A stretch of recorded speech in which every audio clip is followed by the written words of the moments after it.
ቅዱሱን ወንጌል ወደ እመቤታችን የመጣውን የምስራች የትውልዱን ብስራት ለዓለም ሁሉ የተላከውን የመዳን መልእክት አምልቼና አስፍቼ ሳይሆን በጎልዳፋ አንደበቴ እንድመሰክር መንፈስ ቅዱስ ለእኔ አንደበት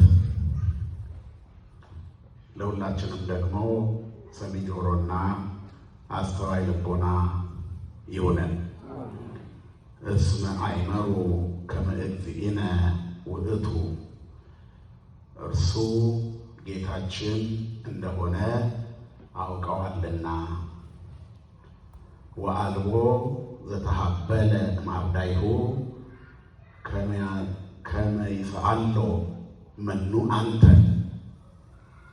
ከመ ይስአሎ መኑ አንተ እስመ አይመሩ ከመ እግዚእነ ውእቱ።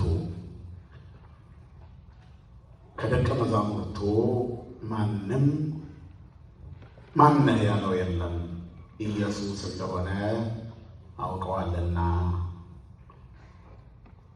ክቡር አባታችን መጋቤ ሃይማኖት ዶክተር አንዱዓለም ዳግማዊ የሀገረ ስብከቱ ዋና ስራ አስኪያጅ፣ ክቡር አባታችን ቆሞስ አባ ሐዋዝ የወረዳው ቤተ ክህነት ሊቀ ካህናት፣ ክቡራን የቅዱስ ያሬድ ልጆች ሊቃውንት፣ ክቡር ሊቀ ጠበብት ተክሌ ሲራክ፣ ክቡር ሊቀ ጠበብት አይነ ኩሉ፣ ክቡር ሊቀ ጠበብት ልሳነ ወርቅ፣ ክቡር ሊቀ መዘምራን ወንድማችን አባታችን ዘማሪ እስክንድር፣ ቀሲስ እስክንድር፣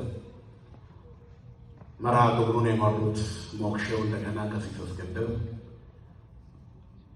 በአገልግሎት ወንድሜ የረጅም ጊዜ ወንድማችን ዲያቆን ሙሴ፣ እዚህ ያላችሁት ሁላችሁም ዲያቆናት፣ መዘምራን፣ ዘማሪያት ከሩቅም ከቅርብም ተሰብስባችሁ ከማህሌታዊው ከቅዱስ ያሬድ በረከት ከሊቀ መላእክት ከቅዱስ ሚካኤል በረከት ለመሳተፍ የወንጌልን ጥሪ ታላቁን ድምፅ የምስራች ሰምታችሁ የተሰበሰባችሁ እንደምን አመሻችሁ? እንደምን ከረማችሁ? እንደምን ቆያችሁ? ይመስገን ይመስገን ይመስገን እንድንለው የፈቀደ ለባህሪው ሽረት ለመንግስቱ መልፈት የሌለበት የዘመን ዘመናት ባለቤት የጨለማችን ብርሃን የሞታችን ትንሣኤና የትንሣኤያችን በኩር ከርኩሰት ወደ ቅድስና ያሸጋገረን የደከመ ጉልበታችንን በፍቅሩ ያደሰልን ዘወትር የሚራራልን አባት ድካማችንን አይቶ የሚረዳ እስራታችንን የሚፈታ ስብራታችንን የሚጠግን ፍቅሩ ከእናት ልጅ በላይ ውድ የሆነ መድኃኒተ ዓለም ኢየሱስ ክርስቶስ ስሙ ለዘላለም የተመሰገነ ይሁን። የተስፋ ምንጭና የድህነት ማስገኛ የሆነች እግዚአብሔርን የምናይባት የሕይወት መስታወታችን ስለ አምላክ የምንነጋገርባት ቋንቋችን የምሕረትና ትዕግስት የፍጥረት ሁሉ እመቤት ቅድስተ ቅዱሳን ንጽሕተ ንጹሐን ሰአሊተ ምሕረት አቁራሪተ መዓት እናታችን ድንግል ማርያም ስለ አማላጅነቷ ስለ እናትነቷ ስሟ ለዘላለሙ የተመሰገነ ይሁን። ጻድቃን ሰማዕታት፣ ቅዱሳን መላእክት ሁሉ ክብርና ምስጋና ይድረሳቸው። ክርስቶስ ተንሥአ እሙታን አሰሮ ለሰይጣን ሰላም ኮነ። የትንሣኤያችን በኩር የፍጥረት ሁሉ ጌታ መድኃኒተ ዓለም ኢየሱስ ክርስቶስ ሙስና መቃብርን አጥፍቶ ሞትን ድል ነስቶ በዚህ በዘመነ ፍስሐ ዘመነ ትፍሥሕት ተነስቷል የምንልበትን የድል አዋጅ እንድናውጅ ሞትን የማንፈራበትን ሕይወት እንድንኖር እሱን የምንናፍቅበትን መንገድ እንድናይ ስለፈቀደልን ስሙ ለዘላለም የተመሰገነ ይሁን። እንኳን አደረሳችሁ። እንኳን አደረሳችሁ ሲባል እንደዚህ ብቻ ነው የሚመለሰው?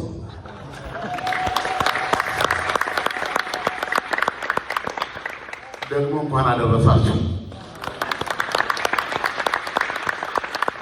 እሺ፣ ሴቶቹ እንኳን አደረሳችሁ። አሁን ደስ ይላል። አሁን ሁላችሁም እንኳን አደረሳችሁ።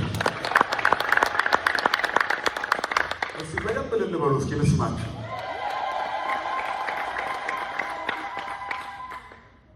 እስቲ ወንዶቹ ለልበሉት ያኔ ለስማት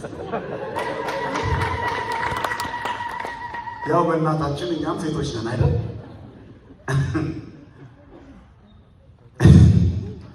ትንሣኤ አይደለም እንዴ? ቅድም ሊቃውንቱ የቅዱስ ያሬድን ዜማ ሲያሰሙ እኔ ቁጭ ብዬ በሀሳብ ያለሁት ሌላ ቦታ ነበርኩ። እናንተም ትሄዳላችሁ እና ምን ማሰብ አለባችሁ መሰላችሁ? እዚህ ስትደርሱ ሁሉንም ነገር ለጊዜ ያስቡት። ብዙ የሚያስጨንቁ ነገሮች እንዳሉ ይገባኛል። ብዙ ጥያቄዎች ውስጣችን አሉ አይደል? ግን እኛ እንመልሳቸዋለን። ነገሩ እንመልሳቸዋለን። ስለዚህ የሚመልሰው ምኑ ነው? በቃ እስራኤላውያን ከፊት ለፊታቸው ባለው ባህር ፊት ሲቆሙ ሙሴ የነገራቸው አንድ ቃል አለ።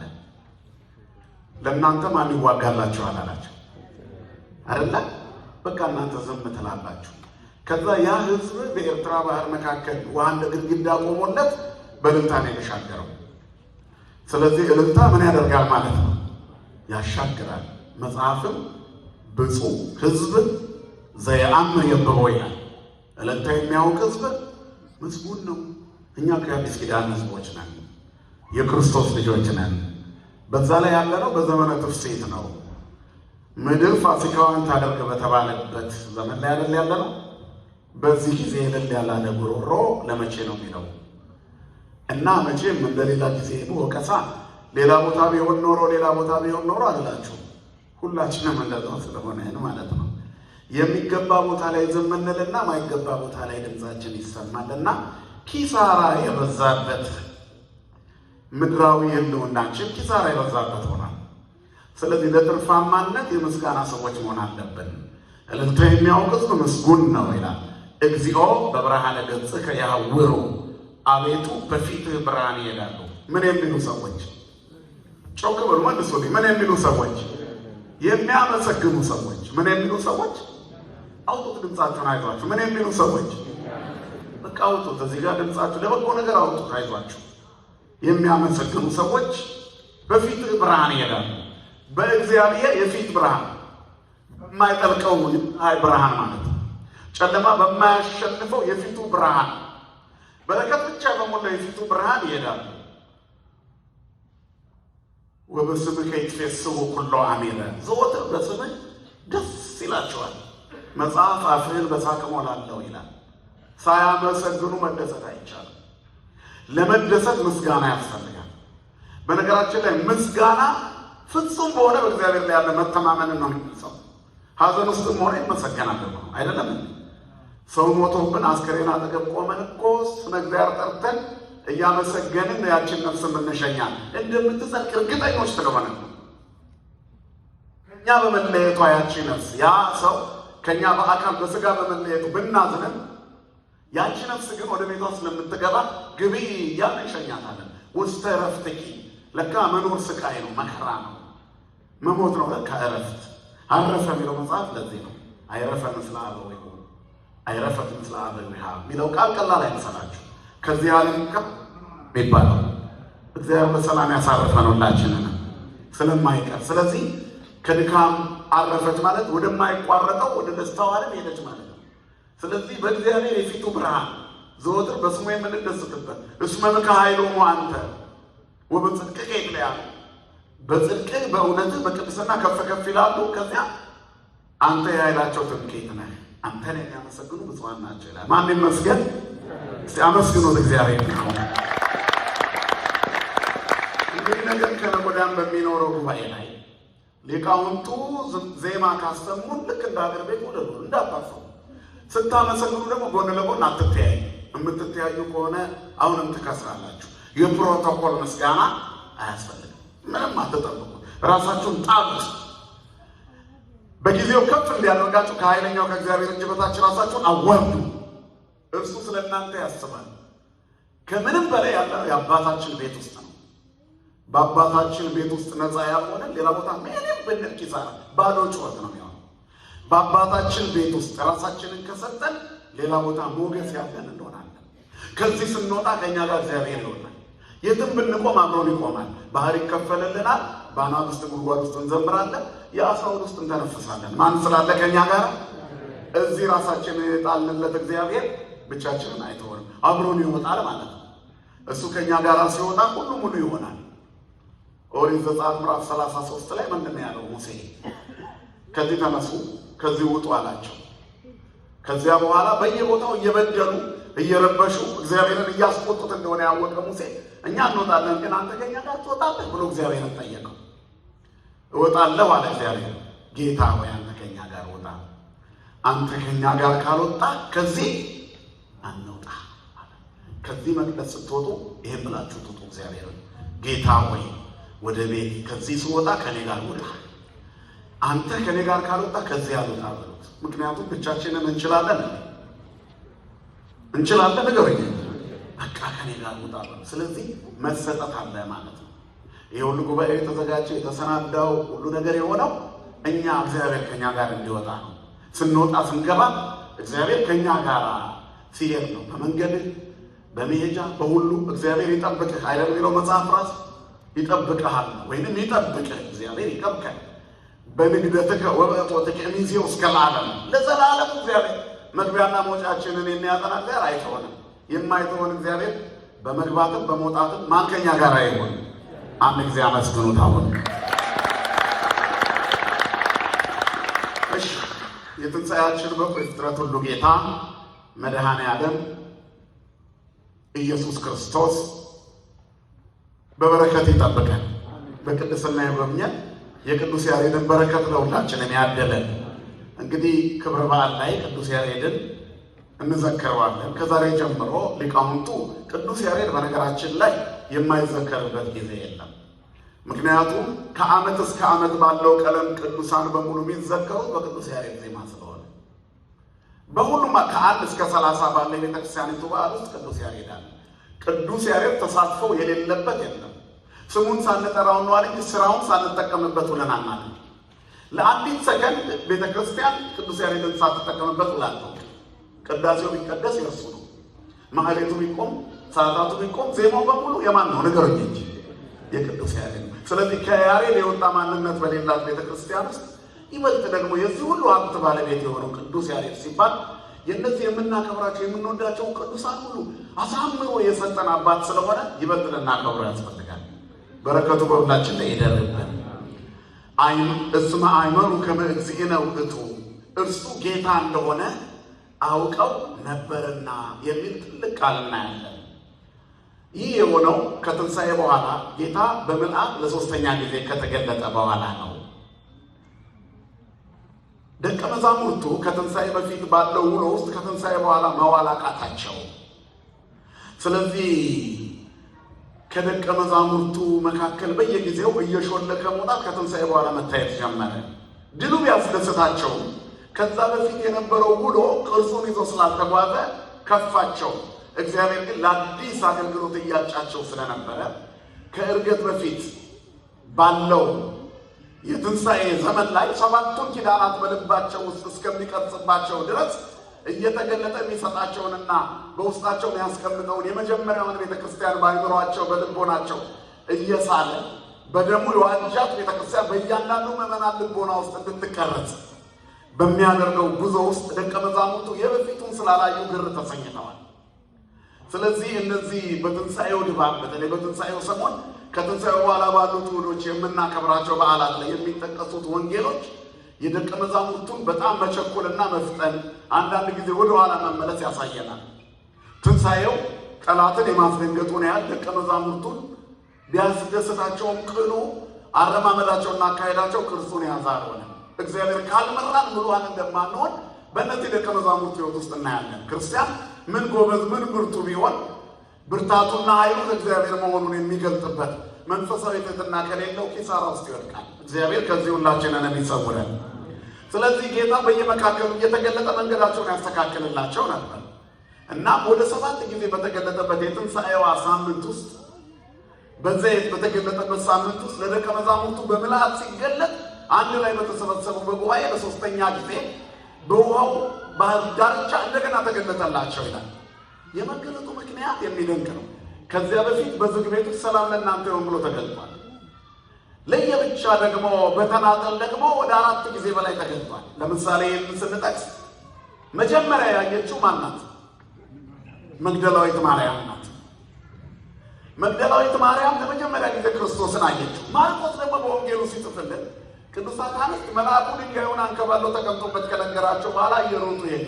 ሲሄዱም እርሱን በመንገድ ላይ ምን አሉት ይላል? አዩት ይላል። ክብርና ምስጋና ለአምላካችን ይሁን። ስለዚህ ከቅዱሳት አንስት ያዩታል። ከዚያ ውጭ ደግሞ እንደገና ደቀ መዛሙርቱ መካከል ሁለቱ የጌታን ትንሣኤ እነ መግደላዊት ማርያም ቅዱሳት አንስት ከመሰከሩላቸው በኋላ የመልአኩን ድምፅ ወጥተው ሄደዋል። እንዴት ሊሆን ይችላል ብለው ለእነሱ በኤማውስ መንገድ ላይ እንደገና ተገለጠላቸው። ለስምዖን እንደገና ተገለጠ። ሲመለሱ በዝግ ቤት ውስጥ ቶማስም ካላየሁት ብሎ ነበርና ለቶማስም እነሱም ባሉበት አንድ ላይ በዝግ ቤት ውስጥ ለሁለተኛ ጊዜ ታይቷል። ከዚያ ምን እያሉ ዘመሩ? ጌታ ተነስቷል፣ ለስምዖንም ታይቷል። የትንሣኤው ምስጢር ለወደቀች ሴትና ለተጸጸተ ጴጥሮስ ታየ ይላሉ አባቶቻቸው። ምክንያቱም ክርስቲያን ከወደቀበት ከተነሳ በኋላ እግዚአብሔር ውድቀቱን እያየ ጥላሸት የተቀባ ሕይወት እንዲኖር ስለማይፈልግ ሁሉም ሰው ከተመለሰ በኋላ ቅዱስ ነው። እግዚአብሔር በትላንት ታሪካችን አይወቅሰንም።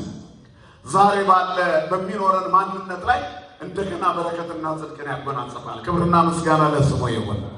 ስለዚህ የባህሩ ትዝታ ከውስጣቸው ስላልወጣ የቀደመ ኑሯቸው ትዝ ስላላቸው ተነስተው መሄድ ጀመሩ። አሳ እናጠምዳለን ብለው እንደ ጴጥሮስ። የጥብርያዶስ ባህር ዳርቻ ደግሞ ብዙ ትዝታ አለው። ጌታችን ኢየሱስ ክርስቶስ እነሱን ከመጥራቱ በፊት የእንጀራ ቤታቸው ነበር። ለፍተው አሳ እያጠመዱ ይኖሩ ነበር። ሕይወታቸውን በዛ ይመሩ ነበር። ከዚያ በኋላ መረባቸውን በአሳ ሞልቶላቸው መረቡ እስኪቀደድ ድረስ አሳዎች ሞልተው በሁለት ጀልባ አሳዎችን ሞልተው ነገር ግን ትታችሁ ተከተሉ ይላቸው ነበር። ስሙ የተመሰገነ ይሁን። እግዚአብሔር መስጠትን ካሳየ በኋላ ይጠራሃል። ተወው ከዚህ የበለጠ እሰጥሃለሁ ይልሃል። አንዳንድ ጊዜ በጣም የምትወዱት ሰው ትልቅ ድግስ አዘጋጅተው አነስተኛ የሆነ ማዕድ ላይ ተቀምጠን ሳለ ይመጣል። እንዴ ስፈልግ እኮ አገኘሁ ይለናል አይደለም? ከዚያ በኋላ ተነሱ አክብራቸው።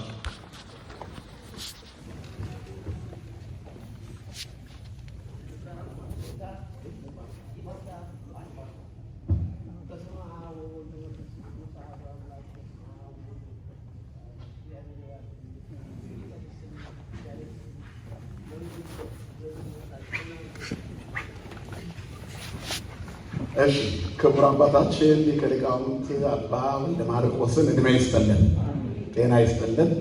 ተነስታችሁ እንዳከበራችኋቸው እናንተን እግዚአብሔር ያክብራችሁ። እናም የተመቻቸ ማዕድ ያዘጋጀ ሰው ልንቀምሳት ካዘጋጀናት ነገር ላይ ተነስ፣ ሌላ ከፍ ያለ ቦታ አለ፣ እዛ እኮ ልወስድህ ነው ብሎ ይዞ ሊሄድ ይችላል።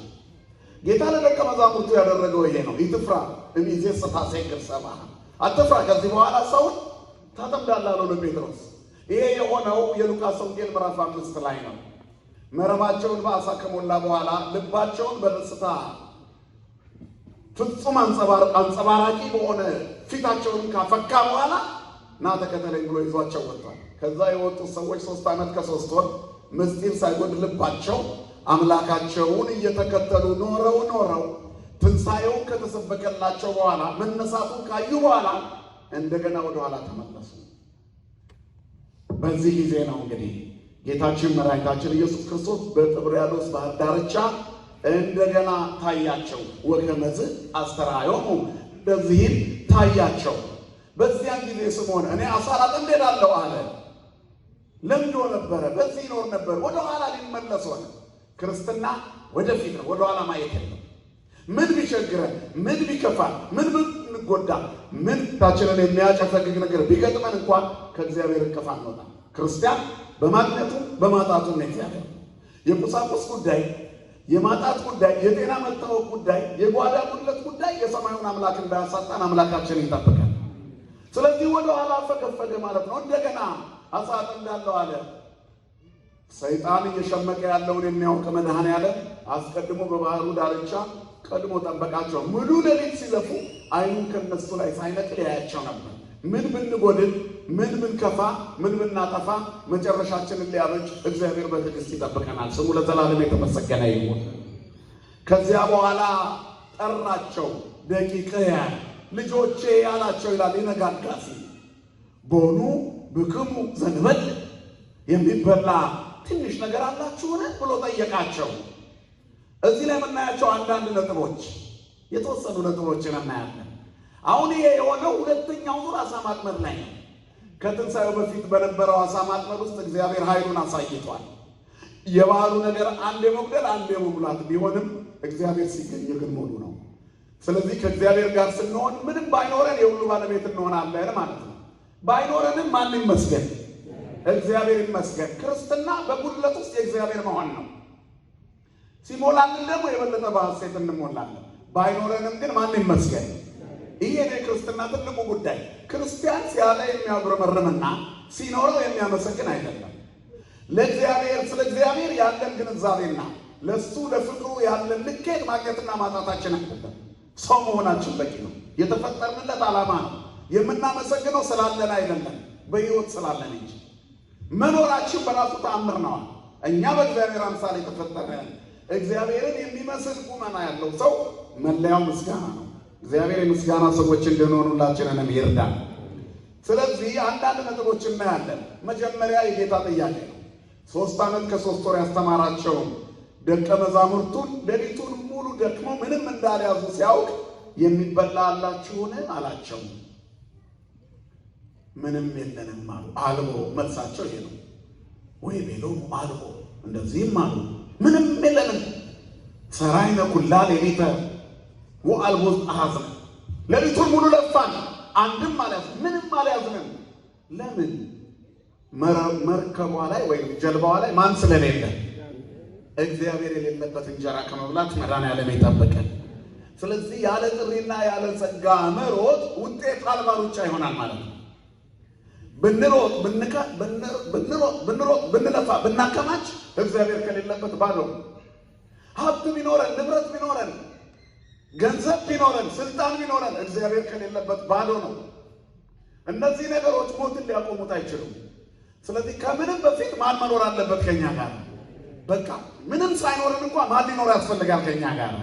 ምንም እንኳን በለስ ባታፈራ፣ ከወይን ሐረግ ፍሬ ባይገኝ፣ የወይራ ስራ ቢጎደል፣ እርሻዎች መብልን ባይሰጡ፣ ላሞች በረት ውስጥ በጎች ጋጥ ውስጥ ባይገኙ፣ እኔ ግን በማን ደስ ይለኛል አለ ነቢዩ። በእግዚአብሔር ደስ ይለኛል፣ በመድኃኒቴ አምላክ ሐሴት ባዶ ሆኜ ደሰታለሁ። በማጉረምረም ውስጥ እንደማመስገን ያለ በማጣት ውስጥ እንዳለማጉረምረም ያለ ትልቅ በረከት የለም። ስለዚህ ምንም አይኖረን፣ ግን ማን ይኖረን? እኛ። አንዳች የሌለን ስንሆን ሁሉ የኛ ነው። ሁለተኛ ቆሮንቶስ 6 ድሆች ስንመስል ብዙዎችን ባለጸጎች እናደርጋለን። የምንሞት ስንመስል ሕያዋን ነን። ማን ስላለ ከኛ ጋር? ይህ ትልቁ ነገር ነው። እግዚአብሔር ከሌለ ባዶ ነው። ስለዚህ ውጤት አልባ ነው ያለ ጸጋ መሮጥ፣ ያለ ስጦታ መሮጥ፣ ያለ እግዚአብሔር መንቀሳቀስ፣ እሱን ሳያስፈቅዱ መመላለስ ኪሳራ መሆኑን ያሳያል። ስለዚህ እግዚአብሔር ሲጠይቃቸው የለም። በጣም ትልቁ ነገር የደቀ መዛሙርቱ መልስ ነው። ደቂቅ ብሎ ነው የጠየቃቸው። ልጆቼ ሆይ ቦኑ ብክሙ ዘንበል የሚበል ብሎ ጠየቃቸው። ምንም የለንም አሉ። 3 ዓመት ከ3 ወር ያስተማራቸው ጌታ አንድ ነገር አላችሁ ሆይ ብሎ ቢጠይቃቸው ምንም የለም። በስምህ አጋንንት ታዘውልናል ብለው ደስ ብሏቸው የነበሩ ሰዎች አሁን ግን የሚበላ አሳ እንኳን ማግኘት አልቻሉም። ማን ስለሌለ? እግዚአብሔር ስለሌለ። ሶምሶን ጠላቶች መጡብህ ሲባል እንደቀደመው አደርጋለሁ አለ። እግዚአብሔር እንደተለየው አላወቀም ነበር። የክርስትና ትልቁ ኪሳራ ነው። ቤተክርስቲያን ውስጥ ብዙ በመቆየታችን ከአቅማችን በላይ የተሰማን ስሜት ኪሳራ ውስጥ የጣለን ሰዎች በርካቶች እኮ ነን። ስለቆየን ብቻ ሁሉን ያወቅን ይመስለናል። ብዙ ስላስቀደስን ብቻ ሊቅ የሆንን ይመስለናል። ስለተመላለስን ብቻ በቃ ከኛ በላይ ቅዱስ የሆነ ያለ አይመስለንም። ለራሳችን የምንሰጠው ግምት እግዚአብሔርን እንዳያሳጣን መድኃኒዓለም ከትዕቢት ሁላችንን የሚሰውረን። የለንም አሉ። ትምህርታቸው ምንም የለውም፣ አላመረተም። ልብ አድርጉ። ሰው ታጠምዳላችሁ ተብሎ የተጠሩ ሰዎች አሳ እንኳን ድጋሚ መያዝ አቃታቸው። እሱ እያለ መረባቸው ሞልቷል፣ ሙሉ ሌሊት ለፍተው። አሁን ግን ምንም የላቸውም። እንዲጎለን አናውቅም። የት አለ የልጅነታችን አምላክ? ነጠላ ተቋጥሮልን ተሰልፈን የምንቆርበው ቁርባን የት አለ? አሁን እግዚአብሔር የሚበላ ጠየቀ፣ ሊበላ። የእግዚአብሔር ምግቡ የኛ ወደ ሕይወት መምጣት እንኳን ልጆቼ በእውነት እንዲሄዱ ከመስማት የሚበልጥ ደስታ የለኝም ይላል። ሳምራዊቷን ሴት በውሃ ጉድጓድ አጠገብ አገኛት አይደል? ሸክሟን አራገፈላት። እላዋ ላይ ያለውን አጋንንት አራቀላት። የአጋንንቱን ሰራዊት አስማንዲዮስን አራቀላት። ባሎቿን የሚገድልባትን ጋኔን ገመናዋን ሸፈነላት። ጉዷን ገልጦ ማንነቷን ከነገራት በኋላ እርቃኗን አልተዋትም። ከጸጋው አልብሶ ሸኛት። ወደ ከተማ እየሮጠች ሄደች። በእንስራ ልትቀዳ የመጣች ሴት ከማይደርቀው ምንጭ ስለቀዳች ልቧ ሞልቶ ንዑ ከመትራዩ ብእሴ ዘነገረኒ ኩሎ ዘገበርኩ አለች። ከተማ ሄዳ ያደረግኩትን ሁሉ የነገረኝ ጉዴን የነገረኝን ኑ ላሳያችሁ። አንድ ሰው ውሃ ጉድጓድ አጠገብ ቆሟል። ከምንጭ አጠገብ የቆመው እሱ ግን የሕይወት ምንጭ ነው። ክብርና ምስጋና ለስሙ ይሁን። እንዳይለ መውቱ ክርስቶስ እሱ ክርስቶስ ይሆን አለች። ሳምራውያን የአባቶቻቸው ልጆች ናቸውና ምንም እንኳን ከአይሁድ ጋር ባይተባበሩ አምስቱን ኦሪት ይቀበላሉና ክርስቶስ የተባለው መሲህ መጥቷል ብለው እየገሰገሱ እንዲመጡ አደረገች። በጠራራ ፀሐይ ስራ ያሸከማት የአብሯ ነዋሪዎቿና የጎረቤቶቿ የሀገሯ ሰዎችን አሽሙር ሽሽት ነበረ። ሰው ፀሐይ ፈርቶ ሲሸሸግ እሷ በፀሐይ ስራ ይዛ ትወጣ ነበረ ገፊ እየተባለ። አሁን ግን ራስ ሆነች። ማን ሲገኝ? እግዚአብሔር ሲገኝ። አያችሁ፣ እግዚአብሔር ሲገኝ ሙሉ እንሆናለን። ትልቁ ነገር ይሄ ነው። ጉድለታችን እግዚአብሔርን ማጣታችን ነው። ከዛ በልቧ ስትቀዳ ሞላች። ዛሬም እንደዚህ ሴት የጎደልን በርካታ ሰዎች አለን። ውስጣችን የቆሰለ ጥያቄ ያለን አምላክ ጋር የምንጨቃጨቅ ፈጣሪ ወይ ለምን ተውከኝ የምንልባቸው ጉዳዮች አሉን። ለእነዚህ ሁሉ ስንነሳ ማንን ይዘን እንነሳ?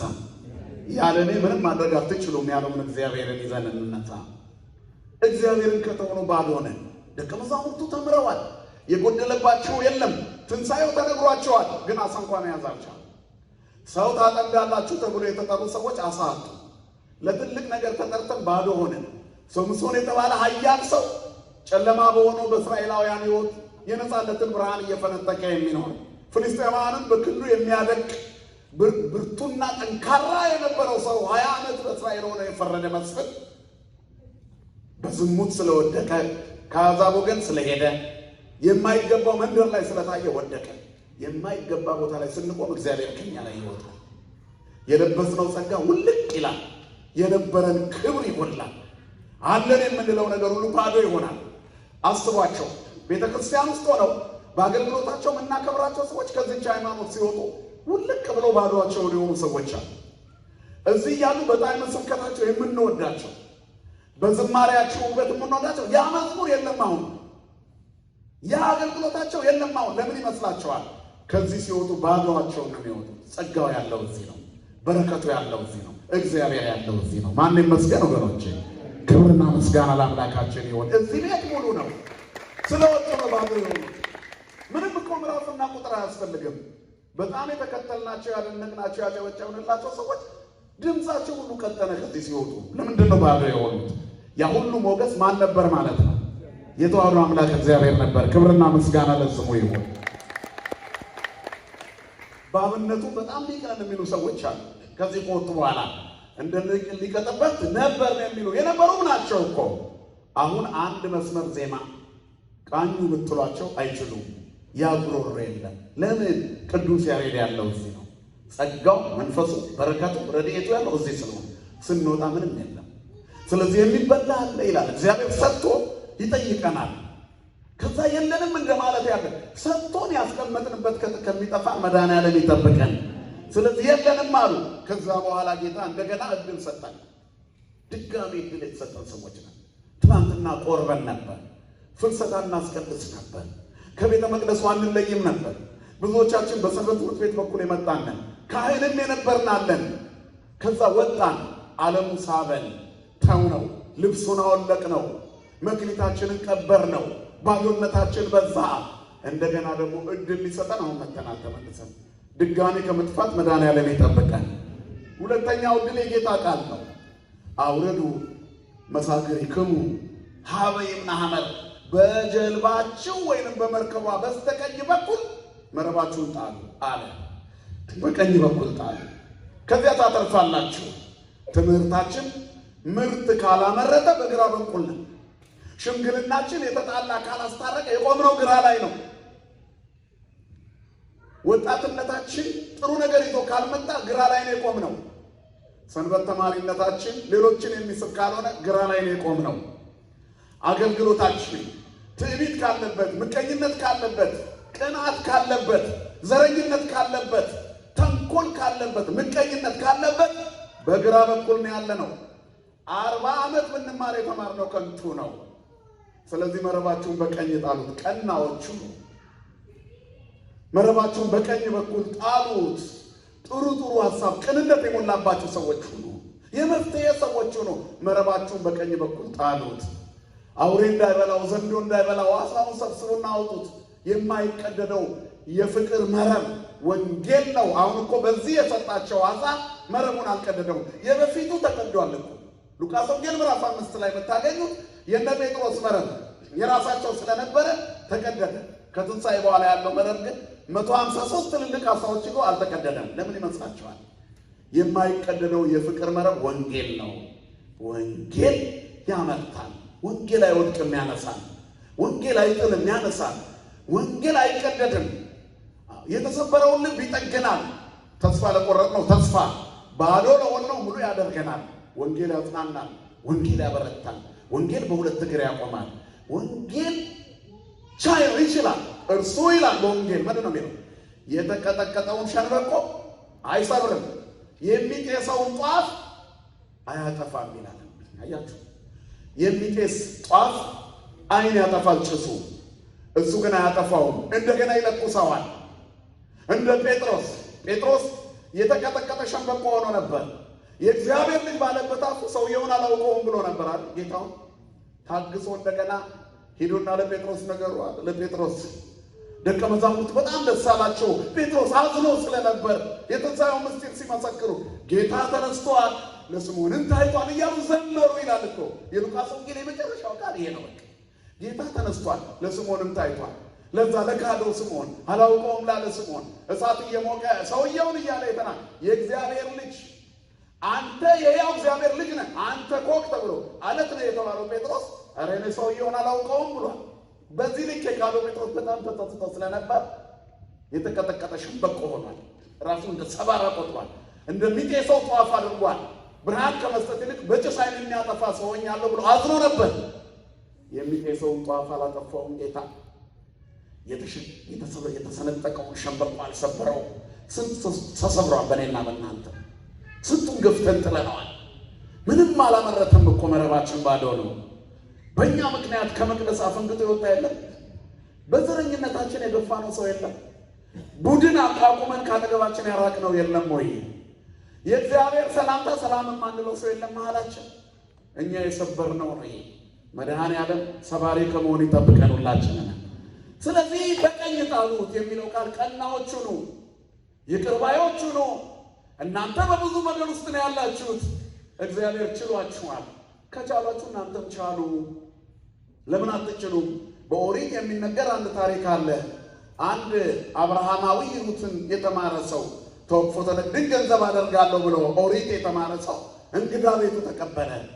እግሩን አጥቦ እራት አብልቶ ሊያሳድረው ሁሉን ካዘጋጀ በኋላ ማዕዱን ካቀረበ በኋላ እንደው አምላካችንን አመስግነን እንመገባለው ይላል። ይህንን የሰጠን አምላክ ምስጋና ይድረሰው። ኧረ እኔ በእግዚአብሔር አላምንም አለ እንግዳው። ኧረ እግዚአብሔርን አታምንም? በልበልበል ውጣ ከቤቴ ብሎ አባረረው። ከዚያ ሰውየው ብቻውን ማዕዱን አቀረበና አምላኬ ሆይ አየኸኝ እንዴት እንደምወድህ፣ እግዚአብሔርን አላውቀውም ሲል አባረርኩት። እኔ በአንተ አልደራደርም አለ ሰውየው። እግዚአብሔር ተገለጠለት። ምን አለው? 40 ዓመት ሙሉ እኔ ችዬው በዚህ ምድር ላይ እንዲኖር አድርጌዋለሁ በመዳፌ ላይ። አንተ ግን ለአንድ ቀን ከለከልከው። በምኑ ነው የኔ ልጅ የሆንከው አለው። ሩጦ ዞሮ ፈልጎ ያንን ሰው ቤቱ መልሶ አሳደረው። እንዲህ የሚመልስ ልቦና ይስጠን መድኃኔዓለም። ስለዚህ እግዚአብሔር በምድር ላይ የሚያስቀምጠን በሁለት ነገሮች ነው። አንደኛ በእኛ ላይ የሚፈልጋቸው ስራዎች አሉ ማለት ነው። የሚበላላችሁን እንዳላቸው ከእኛም የሚበላ ነገር ይጠይቀናል። እግዚአብሔር የእኛ ፍቅር ይረባዋል። ሳምራዊቷን ሴት ከመለሳት በኋላ ደቀ መዛሙርቱ ምግብ ይዘውለት ሲመጡ ምንድን ነው ያሉት? መጀመሪያ ከሴት ጋር ሲነጋገር ስላዩት ገረማቸው። ብቻውን ነው ትተውት ሄዱት።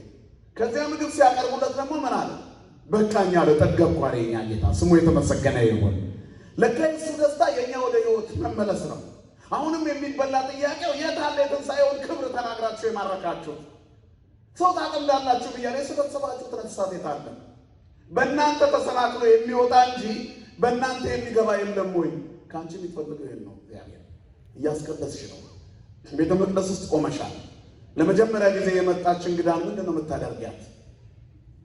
በትክክል ታስተምሪያታለሽ? መንገዱን ለማሳየት ቅንነት አለ ወይስ የመጀመሪያ ስለምቀድም እኔ ይሻላለሁ ብለሽ ነው የምታሾፊው? በቤተ ክርስቲያን ውስጥ ቀደምት የመሆናችን ምልክቱ እንደ ልብ መናገር ነው ወይስ ፍጹም ትህትና ነው? ቀደምት የመሆን ምልክቱ መሰበር ነው። ቀደምት የመሆን ምልክቱ እግዚአብሔርን መቅመስ ነው። ቀደምት የመሆን ምልክቱ እርሱን መምሰል ነው። አነጋገር ይገልጣል የተባለው ጴጥሮስ ምን እንኳን ሊክድ ሊሞክር ፍጹም ትህትናው የተረጋጋ ንግግሩ ኧረ አነጋገር ይገልጻል። ከእሱ ጋር ነበር። ከእሱ ጋር የነበሩት ከክርስቶስ ጋር የነበሩት ይለያሉ ማለት ነው። ትለያለሽ እኮ አንቺ ዓለም ላይ ካሉት ሰዎች ባለ ተስፋ ነሽ። ተነጫናጭ አይደለሽም። ተናጋሪ አይደለሽም። እርግጥ ያልሽ ነሽ። ከተናገርሽም ጥሩ ነው የምትናገሪው። ሰተት ያለ ነው፣ አይበላሽብሽም። ምክንያቱም አንቺ የክርስቶስ ነሽ። እኛ የማንን ወገኖች? የእግዚአብሔር የክርስቶስ ሥጋን ከነክፉ መሻቱ ጋር የሰቀሉ ይላል ቅዱስ ጳውሎስ። የክርስቶስ የሆኑት ሥጋን ከነክፉ መሻቱና ምኞቱ ጋር ሰቀሉት ይላል። እንዲህ ባለ ነገር መቆም ያስፈልጋል። እግዚአብሔር ከኛ የሚፈልገው ይሄንን ነው።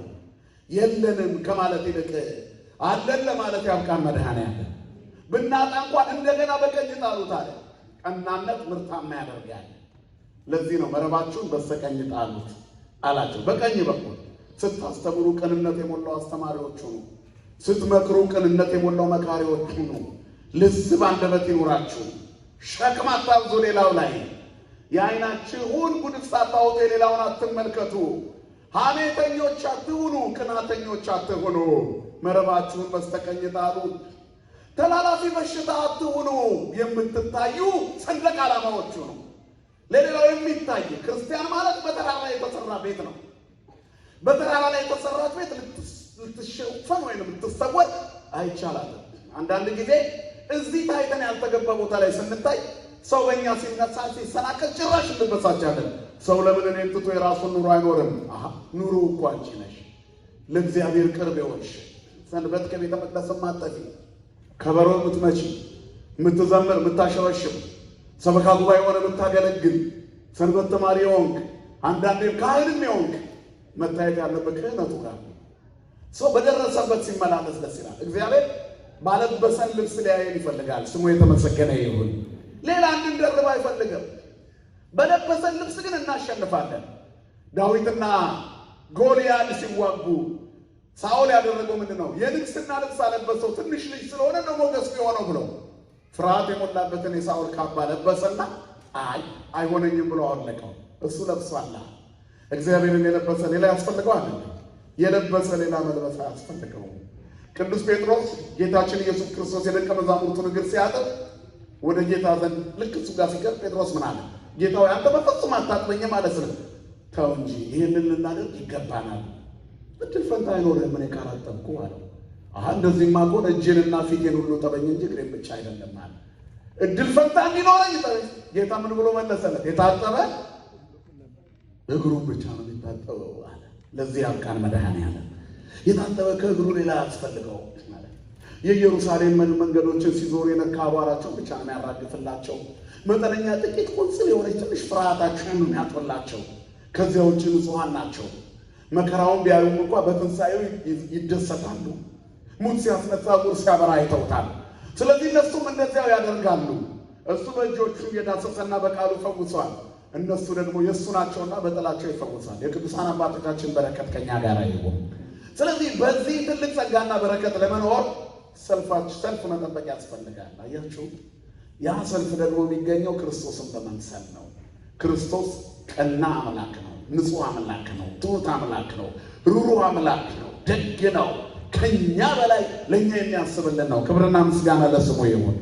ስለዚህ በፍጹም መረባችሁን በቀኝ ጣሉት፣ የለንም አትበሉ ነው። ከዚህ በኋላ አምርቱ እድል ሰጠን። ልክ እንደ በለሲቱ ተለፍቶባት ያላበቀለችው በለስ ምንም አልጎደለባትም። የገበሬው ድካም ነው እንዳይባል ፋስታለች። ቅጠሎቿ በጣም ያምራሉ። ፍሬ አለማፍራት የራሷ ድካም ነው። እግዚአብሔር ያጎደለብን ነገር የለም። ስንሰደድ አብሮን ተሰዷል። ታቦቱ መጥቷል። ካህናቱ ሊቃውንቱ መጥተዋል። ኢትዮጵያ እንኳን የሉም እንደዚህ አይነት ትልልቅ መምህራን አሁን የሉም፣ እያነሱ ነው። እግዚአብሔር ሊቃውንቱን ያብዛልን። ስለዚህ በዚህ ልክ እግዚአብሔር ከኛ ጋር አለ። ምንም የቀረነው አያተ ቅድሳት የለም። ቅዳሴው ሙሉ ሆኖ መጥቷል ሳይጎድል። ልጆቻችን ማህሌታውያን ሆነዋል። በዚህ ሁሉ ውስጥ ግን እኛ ገና ነን፣ አልተሰበርንም፣ አልተገዛንም። ገና የሚበላ አለ ብሎ ጌታ እኛ ቤት ሲመጣ ምንም አያገኝም። ከትህትና ሊበላ ሲፈልግ አያገኝም። ከእምነታችን ሊበላ ሲፈልግ አያገኝም። ከብዙ ውሏችን ከእኛ ቤት ሲፈልግ እግዚአብሔር እንዴት ብሎ ይግባ? ምንም የሌለበት ቤት አንሰ ቆምኩ ሀበሆት ብሏል። ወደ ጉድ እኔ በር ላይ ቆሜያለሁ፣ እቆማለሁ፣ አንኳኳለሁ፣ ስትከፍቱልኝ እገባለሁ። በምናችን እንክፈት? እጆቻችን ከመስጠት ይልቅ በመንጠቅ የተሞሉ ናቸው። ተቆርጠዋል እኮ። መንጠቅ ቆርጧቸዋል። ከማዳን ይልቅ መግደል ቆርጧቸዋል። ከአንድነት ይልቅ መለየት እጃችንን ቆርጦታል። እጁ የተቆረጠ በምኑ ይከፍታል? ስለዚህ የልቦናችን እጆች በኃጢአት ተቆርጠዋል። መድኃኔዓለም በንስሐ ይቀጥልልን ወገኖች። ስለዚህ ይህንን ነው እግዚአብሔር ከኛ የሚፈልገው። ምንም ሲያጣባት በለሷ ትቆረጥ አለ። የገበሬው ድካም አለ ፍሬ አልባ ያደረጋት። ገበሬውማ ደክሟል፣ ግን ቅጠል ብቻ ሆነች። እግዚአብሔርን ለእኛ ያጎደለብን የለም። በዝናብ አብቅሎ በፀሐይ አብስሎ ይመግበናል። በባዕድ ሀገር ባለሞገስ አድርጎናል። በልጅ በትዳር ባርኮናል። እኛ ግን ለሱ የሚከፈት ልብ የለም፣ ጊዜ የለንም ለማስቀደስ። በእርግጠኝነት እናንተ መጥታችኋል። የእናንተን 2 እጥፍ የሚሆን ሰው የተለጠፈውን ማስታወቂያና የነበረውን ቅስቀሳ አይቷል። ግን ወደዚህ እግሩ እምቢ ብሎታል። በምኑ ልቡ ለእግዚአብሔር ይከፈትለት? እግዚአብሔር ሰይጣን የሸመቀውን ከኛ ላይ ያስወግድልን። ስለዚህ ሁሉም በጸጋው ቢመላለስ ባለበረከት ይሆናል። ዘማሪው በደንብ ይዘምር። የሚበላ እግዚአብሔር የሚያገኘው ከሱ ዝማሬ ነው። ሰባኪው በትህትናና ፍጹም በሆነ ጸጋ ይስበክ። የሚበላ የሚያገኘው እግዚአብሔር በዚህ በኩል ነው። ከሰባኪው ይጠይቀዋል፣ የሚበላ አለ ወይ? እንዴት አድርገህ ነው ፍጥረትን የምትሰበስበው? ነፍሳትን ለእኔ የምታዘጋጀው እንዴት አድርገህ ነው? ስለዚህ ከአንተ ፈልጋለሁ ይላል እግዚአብሔር። የት አለ? የሚበላ ነገር አለ ወይ? የሚቀመሳላችሁ ወይ? ይሄንን ይጠይቃል እግዚአብሔር። ከኛ ይፈልጋል ሊሰጠን፣ በበረከት ሊሞላን ይፈልጋል። ይሄንን ሊያደርግ ቀድሞ ይሰጠናል። ክብርና ምስጋና ለስሙ የሆነ አባቶቻችን አምላክ። ስለዚህ የለንም ከማለት እግዚአብሔር ይሰውረን። ትልቁ ጸጋ የሰጠንን መስጠት ነው መልሰን። ለዚህ ደግሞ መልእክቱ ምንድን ነው? መረባችንን በቀኝነት አለ። ክርስትና ቅንነት ነው፣ ትህትና ነው፣ ትዕግስት ነው፣ ቻይነት ነው ማለት ነው። እግዚአብሔር እኛን አልፎናል። እኛ ምንለፍ 40 ዓመት ተሸክሜዋለሁ ያንን ሰውዬ። አንተ ግን አንድ ቀን ቤት ለምን አታሳደረው? በጣም በጣም በጣም የስድብ አፍ የተሰጠው ሰው ይኖራል አጠገባችን። ስለመለስንለት አናሸንፈው። ዝም ስላልነው ግን እናንበረክከዋለን። ጠላት ቢራባ ብለው ቢጠማ አጠጣው። ያን ጊዜ ምን ታደርጋለህ ይላል መጽሐፍ። በራሱ ላይ ፍም ትነሰንሳለህ፣ እሳት ታቃጥለዋለህ ማለት አይደለም። የኀፍረት ማቅ ታከናንበዋለህ ማለት ነው። ታሸንፈዋለህ በበጎ ነገር። በበጎ ነገር የምናሸንፍበትን በረከት ያድለን። አራተኛው ነጥብ የተመረጠው ዓሣ ነው። የተመረጠው ዓሣ እግዚአብሔርን እሺ በማለት የተገኘ ነው። ፍጹም በሆነ ቅንነት ውስጥ ሌሎችን እናተርፋለን። ፍጹም በሆነ ታዛዥነት ውስጥ ለሌሎች እንተርፋለን። ከዘረኝነት በጸዳ የሁሉም እንሆናለን፣ ማዕከላውያን እንሆናለን። ስለዚህ ይህን በረከት እናገኛለን። እግዚአብሔር በቤታችን የሚገባው ለሁለት ነገሮች ነው። የተመረጠው ዓሣ እግዚአብሔር በሁለት መንገድ እንደሚባርክ ያሳያል። ስለ ምድራዊ ምግብነቱ የምድርን እንጀራ የሚሰጠው በማን ነው ማለት ነው? እየሰማችሁ ነው? በማን ነው የሚሰጠው? እመሰ ፈቀድክሙ ወሰማዕክሙኒ በረከተ ምድር ትበልዑ ይላል። እሺ ብትሉኝ ለእኔ ብትታዘዙ የምድርን በረከት ትበላላችሁ። ክርስትና የመጨረሻው ፋይናል ዴስቲኔሽኑ ነው። ጽድቅና ቅድስና መንግሥተ ሰማያት መውረስ። መነሻው እሱ የሌለበት አይምሰላችሁ። መነሻው ብቻ ሳይሆን መነሻው ማን ነው? እግዚአብሔር ነው። ምድር ላይም የዕለት እንጀራችንን ስጠን ስንለው የዕለት እንጀራ ነው ለጊዜው የሚያቆየን ዘእንበለ ሥጋ የተቀወመ ነፍስ ነው። ስራ አጣው ብለህ ብትለምነውና ብታገኝ ምድራዊ ልመና አይደለም። እግዚአብሔር በዚህ በምድራዊ በረከት ውስጥ ሰማያዊ ጸጋም ይሰጣል። ኃጢአት አይደለም ማለት ነው። ግልጽ ነው አይደል የምናገረው? እንደዛ አይደለም ያርግላችሁ መድኃኒዓለም። ስለዚህ እግዚአብሔር ለሁለቱም አለ። የሥጋም የነፍስም አምላክ ነው። የምድራዊ በረከትም የሰማያዊ ጸጋ ባለቤት ነው። የመጨረሻው ስጦታችን መንግስተ ሰማያት ይሁን እንጂ በምድር ላይ ባለው ሕይወት ውስጥ ማን ያስፈልጋል ማለት ነው? እግዚአብሔር ያስፈልጋል። ምንም እንኳን ኃጢአተኞችና አዘንተኞች ብንሆንም የጨፈገገውን ፊት የሚያፈካ የዕለት እንጀራን የሚሰጥ እግዚአብሔር ከኛ ጋር አለ ማለት ነው። ስለዚህ መረባችን በአሳ የሚሞላው እሺ ስንል ነው፣ ስንታዘዝ ብቻ። ካልታዘዝን እግዚአብሔር አይሰጠንም። የሚታዘዝ ልብ ሙሉ ይሆናል። ካለበለዚያ ግን አሳው ቢመጣ እንኳን አፕታይት ከሌለን ጥቅም የለውም። አያችሁ፣ የዕለት እንጀራ ስጠኝ የሚለው ንግግር ውስጥ እንጀራ ብቻ አይንሰላችሁ፣ የመብላት ፍላጎትም አብሮ አለ ላይ ሆነ። ስላማረን አይደለም ምግቡ ቀርቦ ሳይበሉ የሚመለሱ ሰዎች አሉ። እግዚአብሔር ከዚህ ይሰውራል። ስለዚህ ሁሉም የሚሰጠው በእግዚአብሔር ነው። ሌላኛው በረከት ማለት ነው። እግዚአብሔር ሁሉንም ይሰጣል። ያን እግዚአብሔር ፈቃድ የበላ ደስ ብሎትም ተድላን የቀመሰ ማን ነው ይላል ዳዊት። እንጀራ ስለቀረበ አይበላም፣ አፕታይቱም አለ። ሁለቱንም መድኃኒዓለም ለሁላችንም ያድለን። ከዛ ጌታ ይጠይቀዋል፣ ካጠመዳችሁት ላይ አምጡ፣ አምጽኡ ዓሣት ዘአሐዝክሙ ይእዜ፣ ከያዛችሁት ላይ ለእኔ አሁን አምጡልኛል። ሰጥቶ የሚለምን እግዚአብሔር መጀመሪያ ይሰጠናል፣ ከዛ ስጡኝ መልሶ ስጡኝ ይለናል። ሰጥቶ ይለምነናል። እንደዚህ ነው እግዚአብሔር የሚሰጥም የሚቀበልም ማን ነው ማለት ነው? እግዚአብሔር ብቻ እንዳትረሱ። አሁን በዚህ ሁሉ ሂደት ውስጥ እግዚአብሔርን እናውቀዋለን። ትልቁ ሕይወት እግዚአብሔርን ማወቅ ነው። ማን እንደሆነ ማወቅ። ሌሊቱን ሙሉ ሲለፉ አይኖቹን ተክሎ የሚጠብቃቸው እሱ እንደሆነ አላወቁም ነበር። ኋላ አወቁት። ካወቁት በኋላ የመጣውን ሂደት ማሰላሰል ጀመሩ። ስለዚህ እሱ ማዕድ አዘጋጀላቸው። ከዛ በኋላ ግን ደግሞ ከያዛችሁት ላይ ደግሞ አምጡ አለ። አሁንም እግዚአብሔር እናንተን ይጠይቃቸዋል። ከያዛችሁት ላይ፣ ከኑሯችሁ ላይ፣ ከትዳራችሁ ላይ፣ ከሀብታችሁ ላይ፣ ከንብረታችሁ ላይ፣ ከጊዜያችሁ ላይ አምጡ። ከሰበሰባችሁት ላይ አምጡ። ከባረኩላችሁ ላይ አምጡ። ከሰጠኋችሁ ላይ አምጡ። አስራታችሁን አውጡ። ዝክሩን ዘክሩ። ከአስር አንዱን ቀዳሚያቱን አምጡት ለእግዚአብሔር። የሚቀድመውን ስጡት። ለሰጣችሁ ስጡ። ምንም አድርጎ አላለም። አሳው ይሸጣል፣ ለቤተሰብ ይከፋፈላል፣ ለብዙ ይሆናል። ግን መጀመሪያ ከላይ ወደ ለማን መሰጠት አለበት?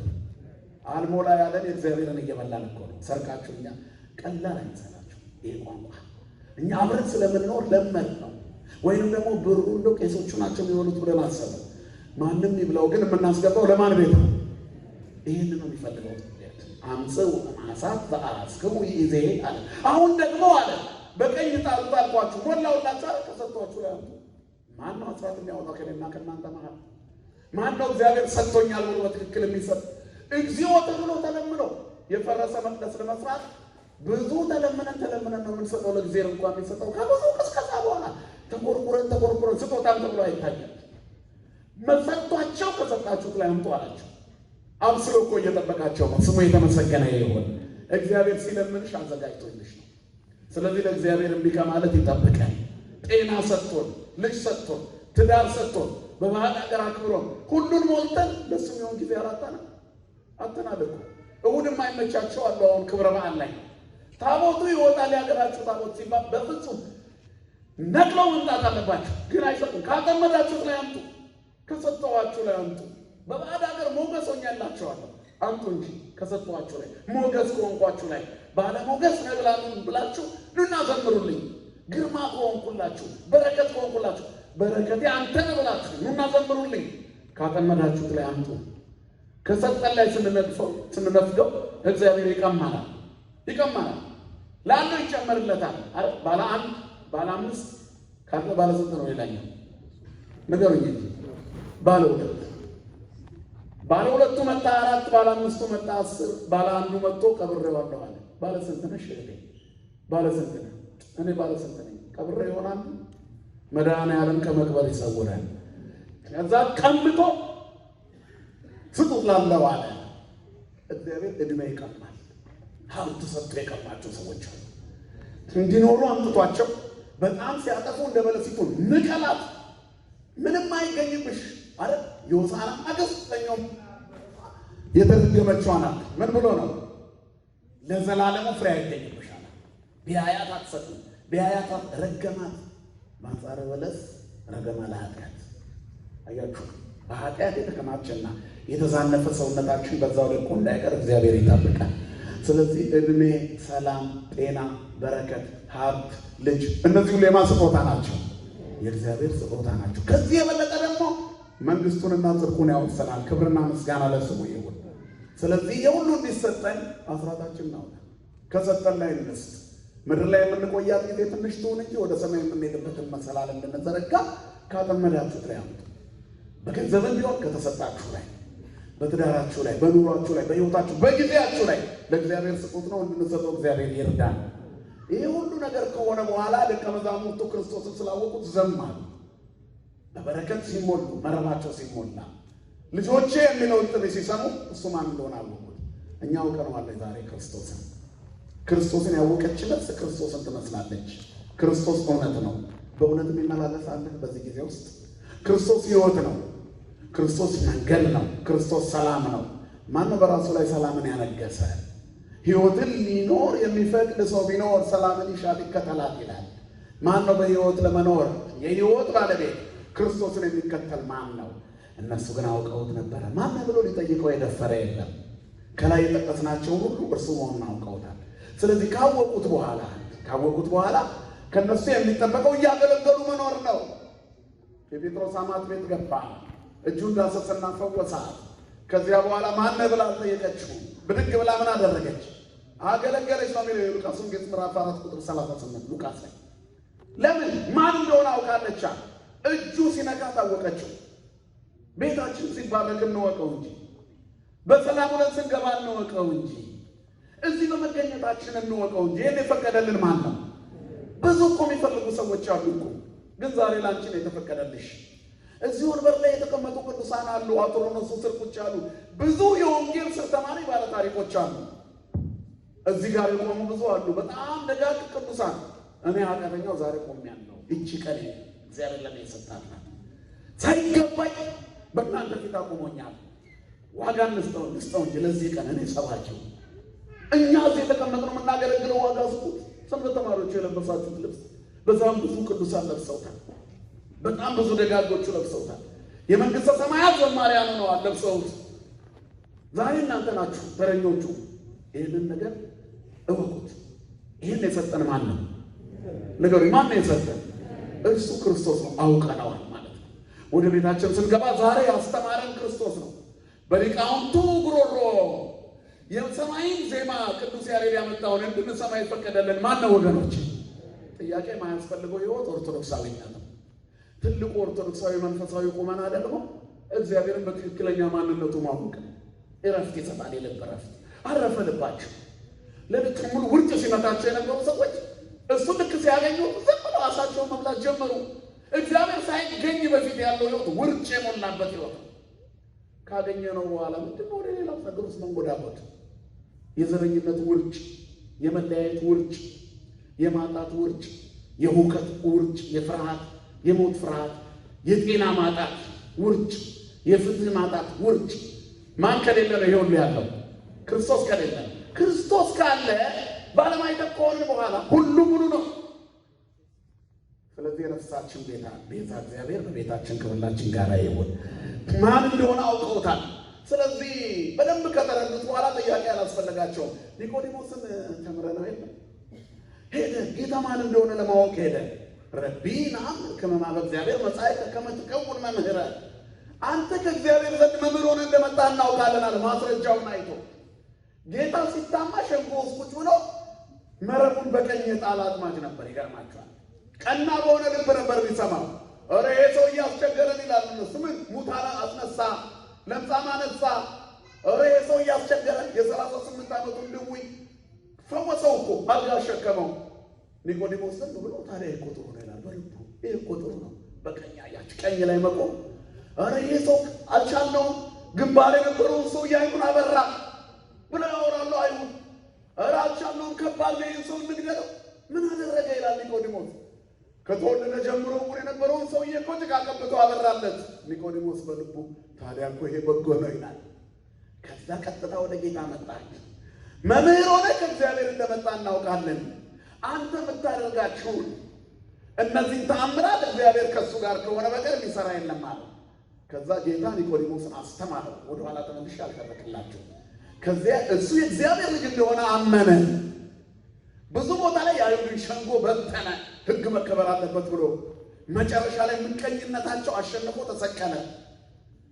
ያ እውነተኛው ምስክር መጀመሪያ በተአምራቱ ያመነው ኋላ በትምህርቱ ስለተለወጠ የጌታችንን ሰውነት የሚዳስስ እጅ አገኘ። መረብህን በቀኝ ስትጥል አምላክህን ትነካዋለህ።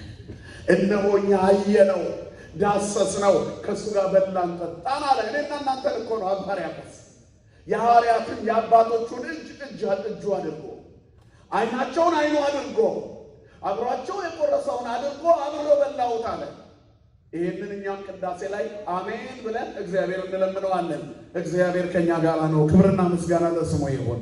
አማኑኤል ብለን የምንዘምርበትን አዲስ ኪዳን አገኘን። ከእሱ ጋር በላን ጠጣን። ማን ከኛ ጋር ሆነ? ንገሩኝ፣ ማን ከኛ ጋር ሆነ? እግዚአብሔር ከኛ ጋር ሆነ። አውቀነዋል። ከዚህ በኋላ ጥያቄ የለም።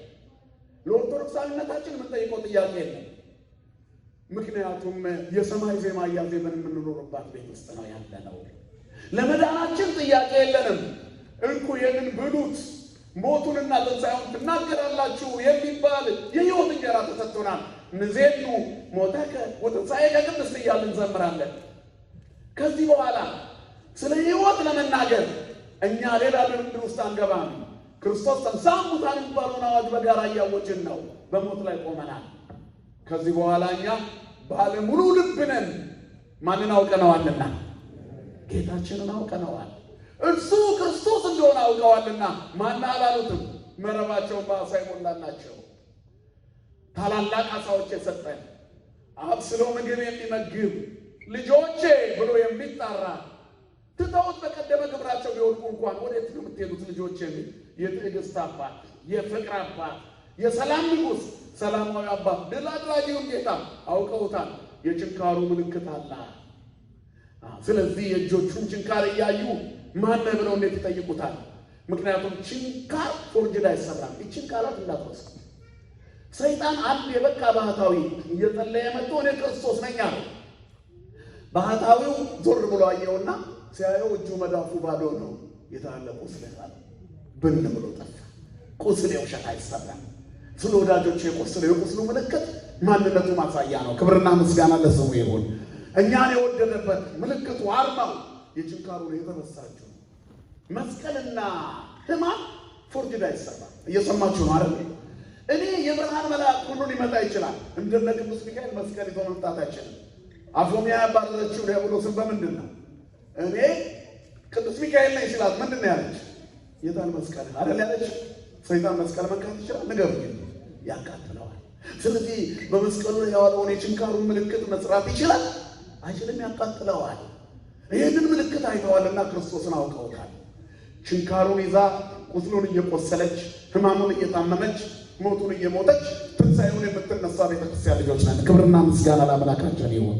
ስለዚህ ማን እንደሆነ አንጠይቅም። እኛ ስለ ጌታችን የመቅደሳችን ጉልላት ነው። የቤታችን ራስ ነው። ቤታችንን የሚባርክ ትዳራችንን የሚቀድስ በሕመማችን ፈውስ የሚሆን መከራ የበዛበት ጓዳችንን የሚያሳልፍ ስናለቅስ ብቻችንን የማይተወን በእሳትና በውሃ መካከል እንኳ ብናልፍ ብቻችንን የማይተወን ግን የሚያሳልፈን መከራ የሚያሻግረን በበረከት የሚሞላልን መረባችንን በዓሣ ይሞላል እሱ ክርስቶስ ነው። ክብርና ምስጋና ለስሙ ይሁን።